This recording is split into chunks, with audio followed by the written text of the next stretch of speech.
Test, Check, test. check. Check. Check. There we go. Good enough. All right. Are we good to proceed? So, all righty. Call the September 3rd, 2024 meeting of the City of Winter Haven Planning Commission to order. Jordan, if you would, please take roll. Kevin Tyson, Here. Mario Manigo, Elizabeth Davis, Here. Wendy Venters, Colin Wells, Here. Ed Smith, Here. Tina Summerlin, Here. and Craig Fuller. We have a quorum. All right. If you would, please stand for the invocation and pledge. Heavenly Father, we thank you for this day. We thank you for this time together and this opportunity to serve the City of Winter Haven and her citizens. We ask that you be with us and help guide us. We ask these things in your heavenly name. Amen. I pledge allegiance to the flag of the United States of America and to the republic for which it stands, one nation, under God, indivisible, with liberty and justice for all. All right, thank you. Have commissioners had an opportunity to review the minutes of the previous meeting? If so, we'll entertain a motion to approve? I'll make a motion to approve. Second. All right, we have a second. All those in favor of approving the minutes, say aye. Aye. All opposed, same sign. All right, previous minutes are approved. I'm going to go through a brief explanation of how the hearing is going to go. Cases will be read into the record, and city staff will provide a presentation. Commissioners will have an opportunity to ask questions of staff. And once everybody has had an opportunity to ask their questions, we will close the planning portion of the hearing and open the public portion of the hearing. Anyone from the public wishing to speak for or against a case may do so. We ask that you limit your comments to 5 minutes. When everybody from the public has had an opportunity to speak, we will close the public portion of the hearing and reopen the planning portion of the hearing, where commissioners can ask additional questions or will entertain a motion and a vote. If anybody here thinks they may speak for or against a case, if you would please stand and Jordan will swear you in. Do you solemnly swear or affirm that the testimony you're about to give in this case shall be the truth? All right, thank you, Jordan. All right, we will move right into new business. Case number P-24-12-S, a request by Bayside Pharmacy LLC for special use approval for a pharmacy in the commercial downtown C1 zoning district, general location 205 First Street South, Unit 106. The area covered by this request is .03 plus or minus acres. Heather Reuter, Senior Planner for the record. Before you on the screen is the zoning map. The subject property there is in the hatched. It is Zone C1, as well as the properties immediately around it. Across First Street to the east, we do have properties that are C3. As you look here at the aerial, it is the in unit of a multi-unit medical office building located there on First Street. This is a view of the subject property. As you look more north down the strip center to see the other units. As you look across to the northeast, there's a mixture of offices and other retail. As you look directly to the east and then to the south. Bayside Pharmacy LLC is the petitioner, and they request special use approval for a pharmacy located in the commercial downtown C1 zoning district. The subject property, totaling .03 acres, is located at 205 First Street South in Unit 106 and contains approximately 1,448 square feet. The subject property is an end unit in a 17,840 square foot multi-unit medical building. The petitioner is currently using the property as a pharmacy, which opened without special use approval. The pharmacy employs two employees on site. Since the property is located in the C1 zoning district, there are no on-site parking requirements. However, on-site parking will be provided by the existing on-site parking lot. The pharmacy is open 9 hours a day, 5 days a week. Staff does recommend that the Planning Commission approve this case, and then this is the site plan for the property. I'll stand for any questions you may have. Any questions from commissioners? No questions? No? All right, we will close the planning portion of the hearing and open the public portion of the hearing. Anyone wishing to speak for or against this case can step forward. No? All right, seeing none, we will close the public portion of the hearing and reopen the planning portion of the hearing. Any additional questions? No? All right. I will go ahead and make a motion in favor of case number P-24-12-S, request by Bayside Pharmacy LLC for special use approval for a pharmacy in the commercial downtown C1 zoning district, general location 205 First Street South, Unit 106. The area covered by this request is .03 plus or minus acres, as presented in the fact sheet. Second. All right, we have a second. All those in favor say aye. Aye. All opposed, same sign. All right, case is approved. Moving on, case number P-24-01-C, request by Harold R. Baxter and HRB Industrial Park LLC for conditional use approval for a airport/aviation uses in the industrial light I-1 zoning district, general location 4900 Dundee Road. The area covered by this request is 4.24 plus or minus acres. All right. On the zoning map in front of you, you can see the subject property is zoned I-1, as well as the properties to the west. To the north, across Dundee Road, is an unincorporated Polk County and consists of pasture lands and wetlands. To the east, you have a mixture of C3 and one single-family home. And to the south, across Highway 550, there is the Whispering Trails PUD. The parcel that is immediately adjacent to this, as we look onto the aerial, is the common tract wetland and drainage area for the subdivision. So it does not immediately back up to the homes across the road. As you look at the aerial, you can also see industrial is a little bit dated aerial. The part of this parcel, as well as the parcel immediately to the west, is currently under development for an industrial commercial buildings. As you look here, this is a view looking to the south, standing from Dundee Road, back of the subject property. As you look on Dundee Road, that is looking to the west and then to the north. This is a look to the east at the mixture of commercial as you go down Dundee Road. This is standing back on Highway 550. This is looking to the north at the subject property. Then as you look to the west, and then to the east. Harold R. Baxter and HRB Industrial Park LLC are the petitioner, and they request conditional use approval for airport's aviation uses located in the I-1 zoning district. The subject property, totaling 4.24 acres, is located, that's a typo, at 4900 Dundee Road, and contains a 3,314 square foot office, 4,000 square foot warehouse, and a 5,100 square foot shell building. The petitioner proposes to add a heliport to the property for landings, takeoffs, and storage of a helicopter. The proposed hours of operation are from 8 a.m. to 5 p.m. The petitioner states no additional employees will be needed with the addition of the heliport to the property. As the heliport will be an accessory use to the existing uses on the property, additional impacts to public infrastructure are expected to be little to none. As staff reviews this request, we yield the following conclusions. The added use of a heliport to this industrial site is expected to have minimal impacts to public infrastructure.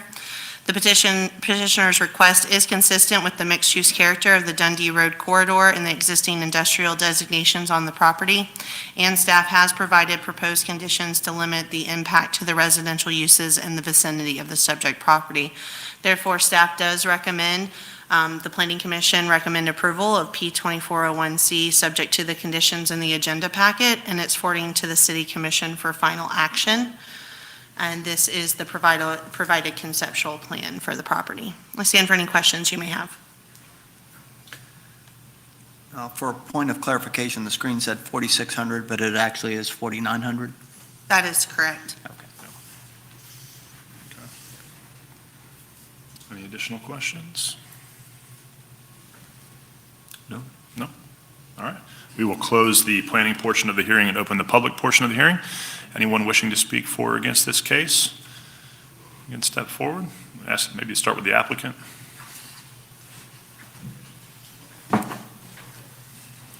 If you would, please state your name and address for the record. Certainly.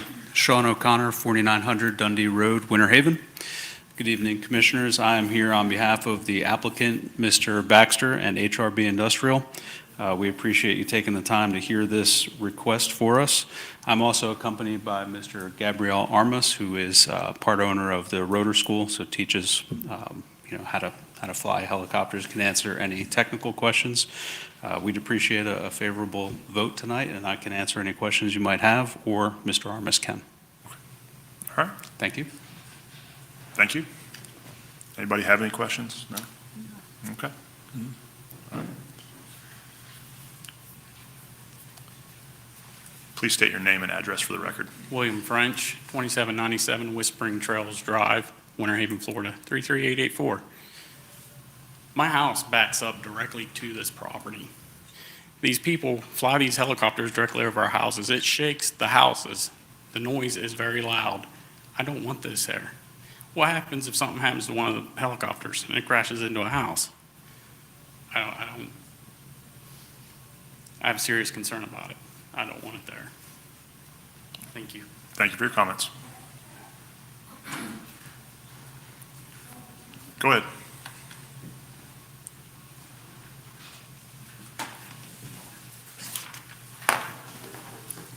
If you came in late, if anybody here came in late and wasn't sworn in, if you would please, if you plan to speak, if you'd stand up, I'll have Jordan swear you in.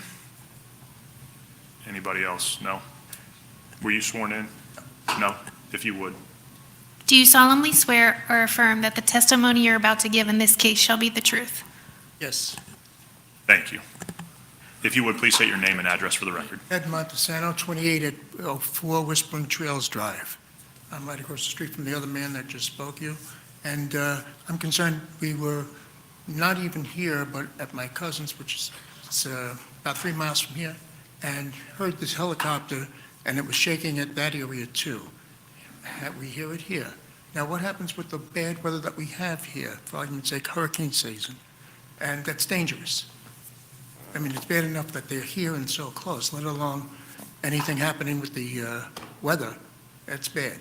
It's not safe. That would be it. Okay. Okay, thank you. All right. Thank you for your comments.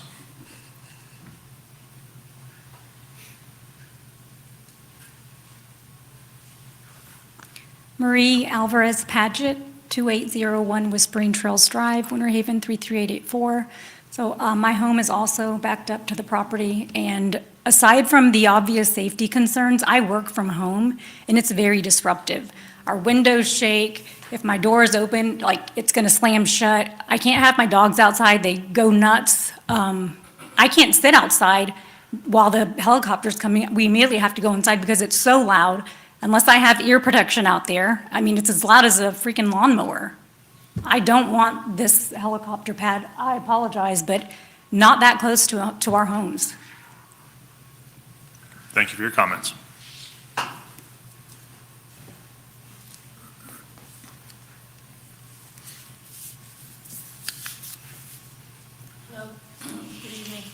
My name is Joan Louise Morgan, 2793 Whispering Trails Drive.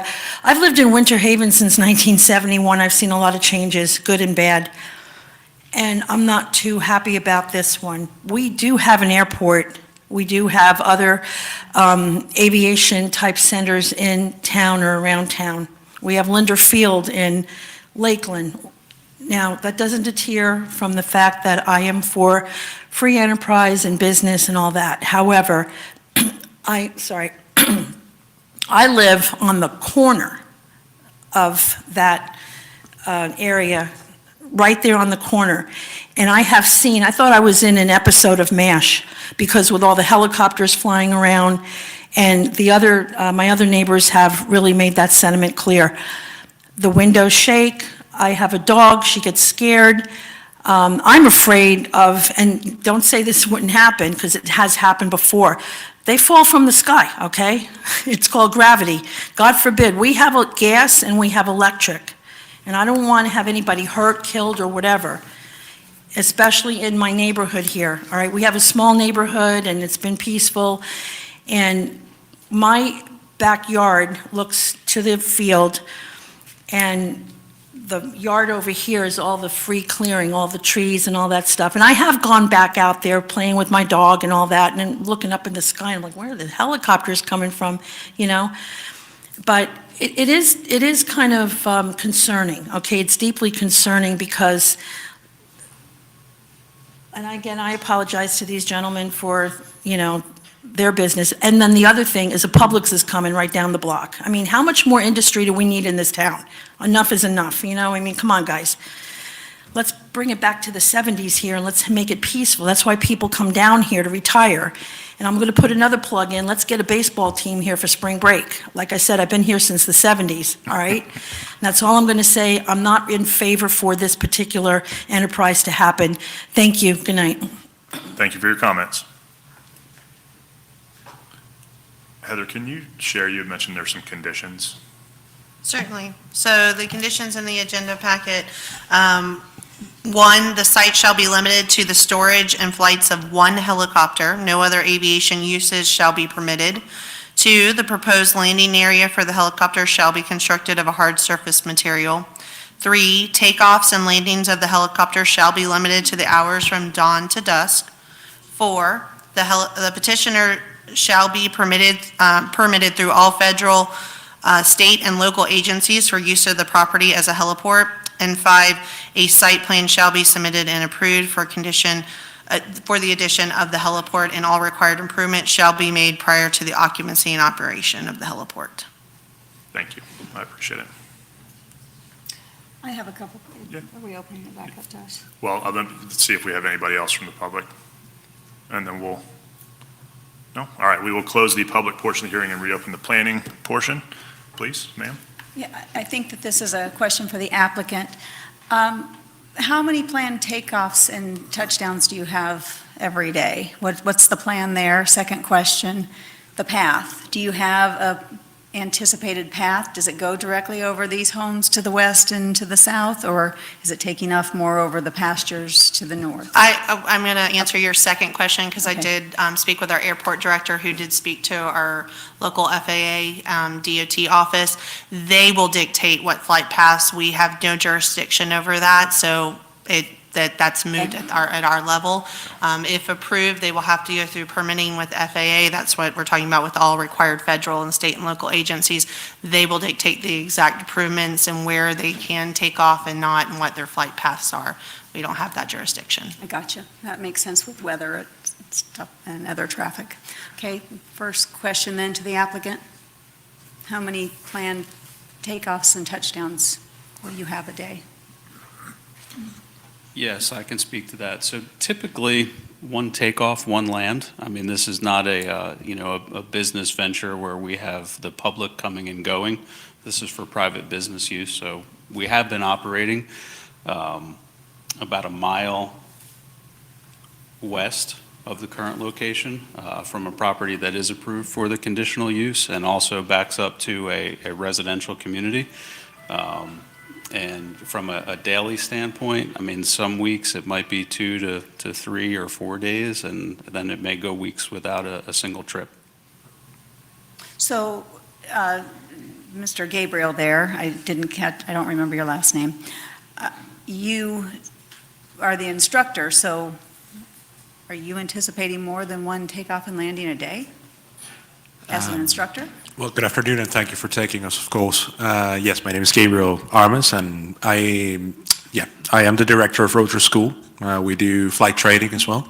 Not for this kind of use. Usually, private usage of a helicopter doesn't exceed that rate. Usually, one takeoff, one landing a day, and as Sean said before, that would be the rate. And it's currently being used as a helipad? As in the helicopter per se? Yes. Or, just to clarify, the helipad or the I'm helicopter? seeing some head shakes out there, and it sounds like it's currently being up and down? You can answer a question, Sean, if you don't mind. So like I said, we initially did operate the helicopter from the property. We received the complaint. Since that time, we haven't operated the helicopter at this property, but about a mile down the road, there is a property that is approved for the conditional use. That's where we've been keeping it. Okay. And so And that's what I was probably what saying they're is hearing? Maybe. I mean, we really don't go over, we know that there was a complaint out of that community, and we've taken specific, actions to avoid that community. Thank you. You're welcome. Any additional questions? No? All right. I will make a motion in favor of case number P-24-01-C, request by Harold R. Baxter and HRB Industrial Park LLC for conditional use approval for airports aviation uses in the industrial light I-1 zoning district, general location 4900 Dundee Road. The area covered by this request is 4.24 plus or minus acres, as presented in the fact sheet with staff's conditions. Second. All right, we have a second. All those in favor say aye. Aye. All opposed, same sign. Nay. Okay. How many did we have there? All opposed, same sign? Nay. Nay. Okay. 2. All right. Moving on, case number P-24-40, an administrative request to amend the Winter Haven Code of Ordinances, Chapter 21, Article 3, Division 7, to add language addressing the city's urban forest. Okay, I'll be presenting this item this evening. Just a little background, the city adopted a landscape ordinance originally back in 1988. It's had very minor modifications in 1989, 1990. However, since 1990, the document has not been amended and has never been codified into Chapter 21 of the Code of Ordinances. The ordinance establishes requirements for all new development to provide landscape buffers of varying widths and intensities between the development site and surrounding uses and abutting roadways. In November 2023, the City Commission adopted the Urban Forestry Master Plan to address the management of the city's urban forest. The master plan performed an in-depth analysis of the city's trees located within the city's rights-of-way and on public lands. Following up on this analysis, the master plan sets forth direction on tree maintenance and planting guidelines, makes recommendations on types of trees to be planted, and addresses mitigation and penalties for removed trees which are not diseased or dead. Changes will include adding sections to the Chapter 21, Article 3, Division 7, that relate to the city's urban forest. It does establish definitions, provides for tree protection during construction, and provides mitigation requirements and penalties for tree removal. And just to kind of follow up on this a little more in depth, since we've sent out the draft language, we have made a slight amendment to the exemptions to this new section of code. And what we're doing is we're adding an exemption for public lands and regarding tree removal by public employees or contractors, and that would be under section 21-182B3 is where that new language has been added. And then the other thing is this has been actively reviewed by our legal staff over the last couple days, and there may be some more tweaks to the language, not in intent or content, but the packaging and how it's arranged in the code. So that may continue through the ordinance process at the City Commission. So that's kind of where this document is. It's a little bit in flux, but the main concepts are not going to be changing. The other thing I want to point out is this is kind of a two-stage process. The second stage is going to happen later this fall or early next year, where we're going to go and actually look at the city's buffer yards, and we'll be bringing that language back to you at that point in time. So that concludes my kind of high-level presentation of this ordinance. So we're free for any questions. Does some of this go back to overstory trees surrounding potential retention areas, that kind of stuff, or getting more trees planted, or just preventing the removal of certain trees? This really, the emphasis of these changes deal with protection of trees in general. Okay. One, during construction. Two, it would kind of define what specimen trees are, define certain types of trees, defines what are invasives, defines what preferred types of trees to be planted in the city. So this is more of dealing with kind of the public realm, but also private property in regards to, certain trees need to be preserved and saved on site. If they cannot be preserved or saved, it sets up a mitigation system where you pay basically a fee in lieu of to take the tree down. And those funds will go into a tree planting fund, ultimately is where they would go. So that's kind of what this is about. This is what I call phase one of this update of the code. So it mostly deals with tree protection, tree preservation. The later phases of this will actually get into what the requirements are going to be for planting trees on new development sites, which I think you're looking at as retention areas and things like that. Right. So that'll be forthcoming at a future date. Understood. And just for the the public's knowledge maybe, Florida statutes prohibits us from implementing these types of restrictions on single-family residential properties. So if you own a single-family residential property, your home, these would not apply. You can remove a tree if you wish to remove a tree. Okay. Thank you for that clarification. Any question? No? All right, we will close the planning portion of the hearing and open the public portion of the hearing. Anyone wishing to speak for or against this case? All right, we will close the public portion and reopen the planning portion. Any additional questions, or we'll entertain a motion?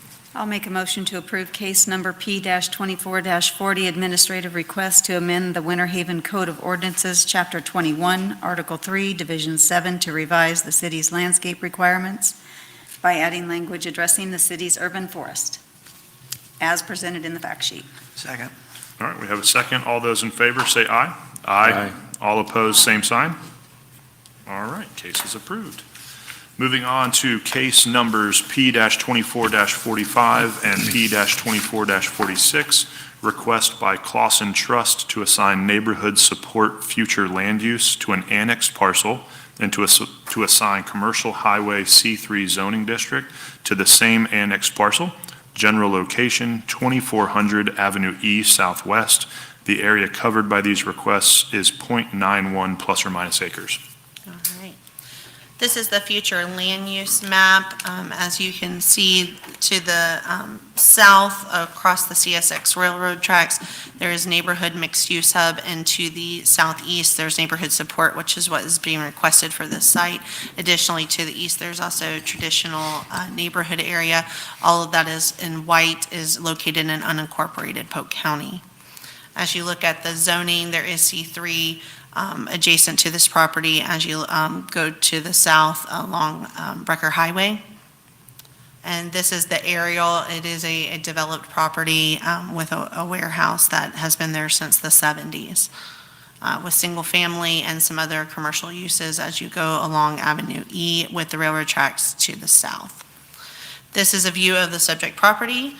Looking back at it, again, it is a warehouse building that, located on the property. As you look down Avenue E, there is an office building immediately adjacent to that, and then a mixture of residential. To the north, there is single-family residential, as well as to the east. And then to the south, there is the CSX railroad tracks with the commercial property on the other side. Clausen Trust is the petitioner, and they request the city assign neighborhood support future land use and commercial highway C3 zoning district to an annexed parcel. Property subject to this request totals .91 acres and is located at 2400 Avenue E Southwest and contains a 13,716 square foot storage warehouse building and a 1,210 square foot office building built in 1972. The parcel was annexed into the city June 24th of this year, and the proposed use of the developed property is an HVAC company. As the property is developed, no additional demands on public infrastructure are expected at this time.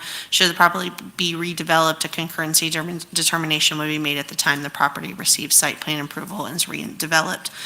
Staff does recommend that the Planning Commission recommend approval of these cases, and they're forwarding to the City Commission for final action. I stand for any questions that you may have. Heather, just to clarify, this is really not much of a change in use. It was a warehouse in the county, and now that it's in the city, we just have to assign something to it, right? That's correct. We're putting city designations onto it, and we're putting on what reflects appropriate city designations for the use and the designations in the area. Right, okay. Any additional questions? No? All right, we will close the planning portion of the hearing and open the public portion of the hearing. Anyone wishing to speak for or against? If you would, please state your name and address for the record. Yes, good evening. My name is Sarah Case. I'm with Next Level Planning and Permitting. My address is 3825 South Florida Avenue, and that is in Lakeland. And I'm here this evening representing the Clausen Trust. I want to thank staff. We've worked hand in hand with them to get this positioned as it should have been instead of a residential land use in this in the county, as it was built in 1972. It was formerly a warehouse storage facility for Clausen Furniture, and they are looking to sell it, and when it comes to like a financial institution with residential land use, it's not conforming for the bank requirements. It's more that they don't intend to add on to the property or anything like that. It's basically assigning, as you mentioned, to come into conformance with its commercial use. So again, Sarah Case, and I'll stand for any questions that you may have. Thank you. Any questions? No? All right. Anyone else from the public wishing to speak for or against this case? All right, seeing none, we will close the public portion of the hearing and open the planning portion of the hearing. Any additional questions, or we'll entertain a motion? I'll make a motion to approve case P-24-45 and P-24-46, request by Clausen Trust to assign neighborhood support future land use to an annexed parcel, general location 2400 Avenue E Southwest. The area covered by this request is .91 plus or minus acres, as presented in the fact sheet. Second. All right, we have a second. All those in favor say aye. Aye. All opposed, same sign. All right, cases are approved. Moving on to case number P-24-47, request by Advent Health Polk North, Inc. to amend Planned Unit Development Ordinance O-22-54, general location 6945 Cypress Gardens Boulevard. The area covered by this request is 41.4 plus or minus acres. All right. This is the future land use map. As you look, the property is a mixture of neighborhood mixed-use hub as well as conservation located on the Cypress Gardens Boulevard corridor there. As you look at the zoning map, it is a plan unit development, and that is what the request is tonight, is to amend some conditions within that as related to signage. As you look at the aerial, this is a dated aerial. If you've driven Cypress Gardens Boulevard, you will know that the Advent Health standalone emergency department is developed on this site, and that is the subject of this request. This is a view looking at the subject property, looking back at that ED. As you look to the east, about midway down the property, you're seeing some of the undeveloped for the future phases of this development, as well as the ED and some apartments that are adjacent. This is even closer to the east there. You can see some of that retail and then those apartments. As you look to the south, there is single-family subdivision, as well as personal storage and additional apartments. Advent Health Polk North Incorporated is the petitioner, and they request the city amend Plan Unit Development Ordinance O-22-54. The property subject to this request totals 41.4 acres and is generally located at 6945 Cypress Gardens Boulevard. It consists of the Advent Health Emergency Department and the River Lake Shopping Center. In addition to the current developed uses, PD 2254 allows for the future development of a hospital building and medical offices. The petitioner proposes to amend the PUD to address conditions related to signage for the property. The proposed modifications to the current PUD include increasing the number of monument signs, increasing the total building signage square feet for the hospital and emergency department, increasing the maximum building signage for each freestanding building, and allowing for a spire sign for the emergency department. Staff's review of the request yields the following conclusions. The increase of monument signs based on the total parcel frontage and permitted access points on Cypress Gardens Boulevard is appropriate. Due to the proposed size of the hospital and medical campus on a parcel with 2,100 feet of frontage, the increase in permitted building signage will improve wayfinding at the hospital and throughout the medical campus. And staff has included conditions related to the proposed spire sign to mitigate any impact from light to residential properties to the north. Staff does recommend that the Planning Commission recommend approval of this, and it's forwarding to the City Commission for final action. This is the original concept plan associated with this plan unit development.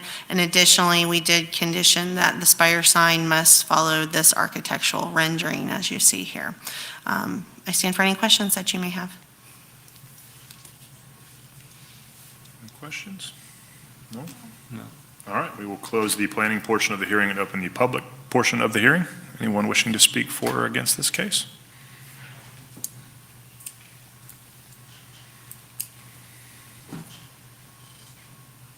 Good evening. Good evening. For purposes of your record, my name is Tim Campbell, Clark Campbell, Lancaster, Workman and Airth, 500 South Florida Avenue in Lakeland, representing Advent Health. This is a case where after we came through the process and got the approvals, their sign contractor came in and made some recommendations to have appropriate emergency wayfinding and on-site wayfinding for the entire campus. They requested some additional signage. We met with the staff who supported a good part of the request and rejected others, so it made sense. And they have, another medical facility, hospital facility to look at and to compare to. So we're comfortable with the staff's recommendation. We respectfully request that you support that and stand for any questions that you have. I can tell you with respect to the spire, the architectural rendering is designed so that light is not protruding to the north. And so there's it pays attention to the residences that exist to the north. Most of the signs are wayfinding ground signs or building signs that, again, will face to the south. So we think it's an appropriate request, and we want it to be safe and for people to are able to find their way around the campus as it continues to build out. So thank you again, and again, I'll stand for any questions that you may have. Thank you. Any questions from commissioners? No? No?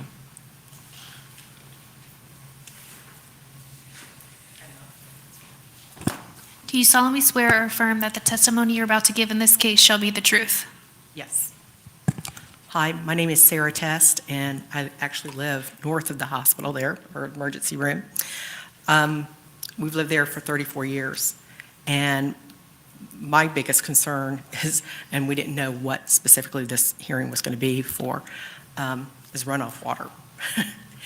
Because we live on the lake, and of course, when the water comes up, it's now in our yards, because our house was the first house on that street. So, of course, it's the low man on the totem pole.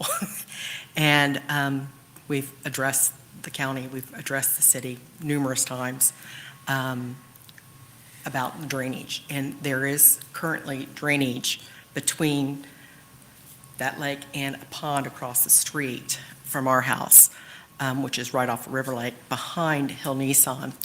And the county, the city do not maintain that. So whenever there is any issues, of course, it's an emergency issue because the fact that it's not been maintained. So that's most of our concerns as homeowners there. I don't have a problem with the lighting. I can understand some people do have problems with lighting. One thing that is healthy for the environment and would block the lighting would be put up, what is the tree that, was it cypress trees, thank you, I went dead. Cypress trees, they're on the lake shore. I mean, that would be perfect to be able to block any sound or anything else, because that was always wooded there. And so, of course, that would help any lighting or sound issues. Just put a row of cypress trees, and that would be very helpful. And I think environmentally, it would be helpful. Back to our tree issues, to be able to, and it would look nice. And I mean, the emergency room looks nice now, but looking forward, all we're doing is building and building and building. And of course, what's happening to all that runoff water is going to come down into that little lake, being River Lake.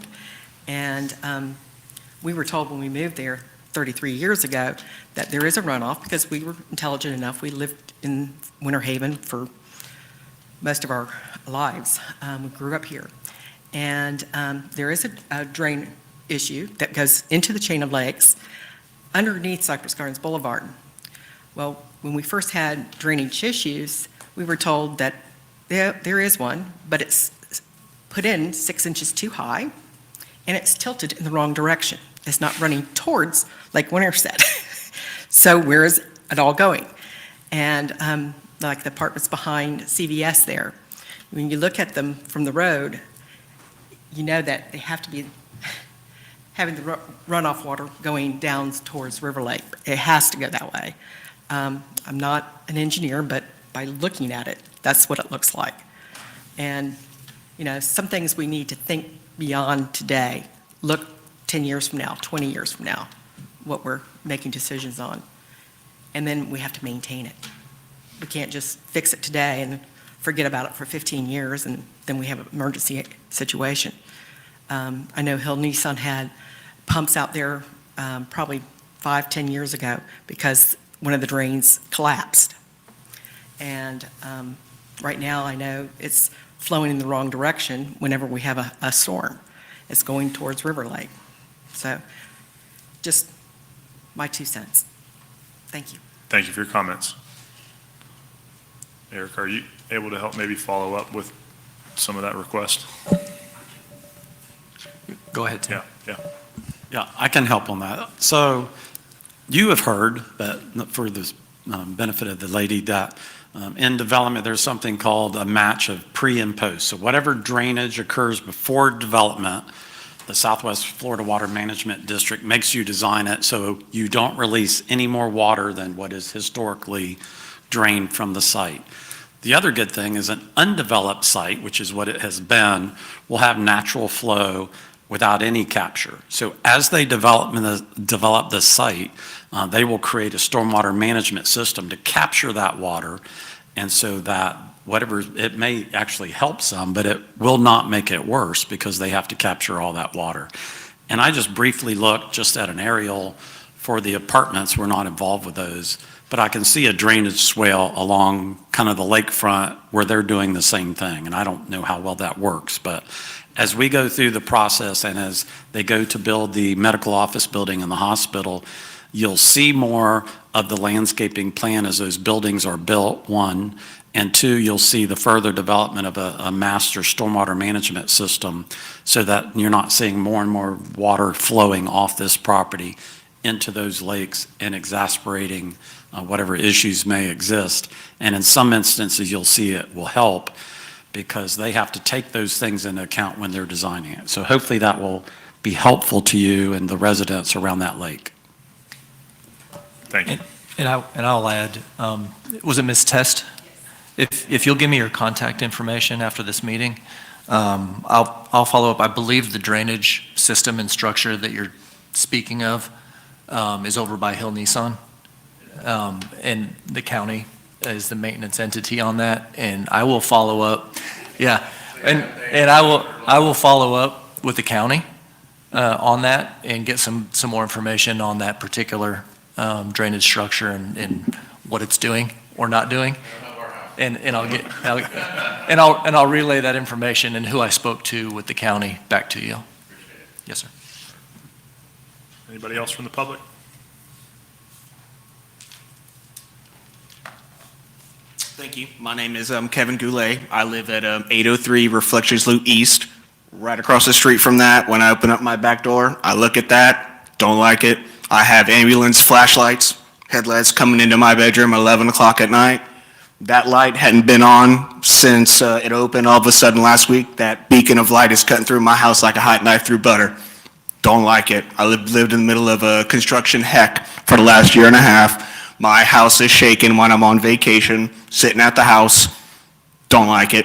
And then if we do this, it's going to be another year, and then eventually you guys are going to want to 3-lane the boulevard. That's coming next with all the amount of traffic that's going to come through here and everything that's building up around there. Not a fan of that at all. Thank you. Thank you for your comments. Anyone else wishing to speak for or against? No? All right, we will close the public portion of the hearing and reopen the planning portion of the hearing. Just for a point of clarification, one question, Heather, that we haven't quite seen the extent of the landscape buffering that's part of the original approval for this PUD. Is that right?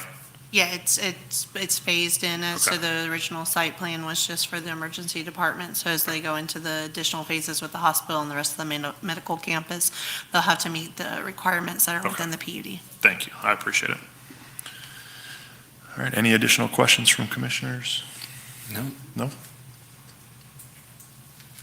All right, I will make a motion in favor of case number P-24-47, request by Advent Health Polk North, Inc. to amend Planned Unit Development Ordinance O-22-54, general location 6945 Cypress Gardens Boulevard. The area covered by this request is 41.4 plus or minus acres, as presented in the fact sheet. Second. All right, we have a second. All those in favor say aye. Aye. All opposed, same sign. All right, case is approved. Other business, comments from staff. Okay, I have really one notable item to bring up. It's regarding your items from your last August agenda. The PUD request for Spring Lake out there at Spring Lake Square on US 17.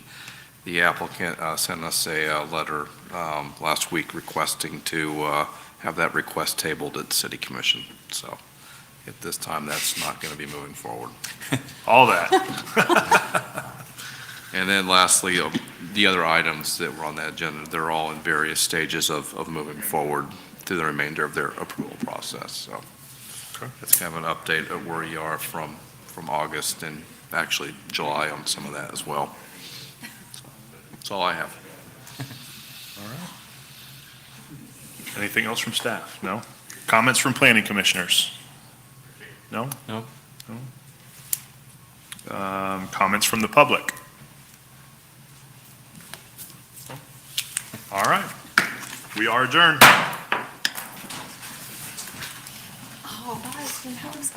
I was going to make a commissioner comment. I'm sure we could get you to stay.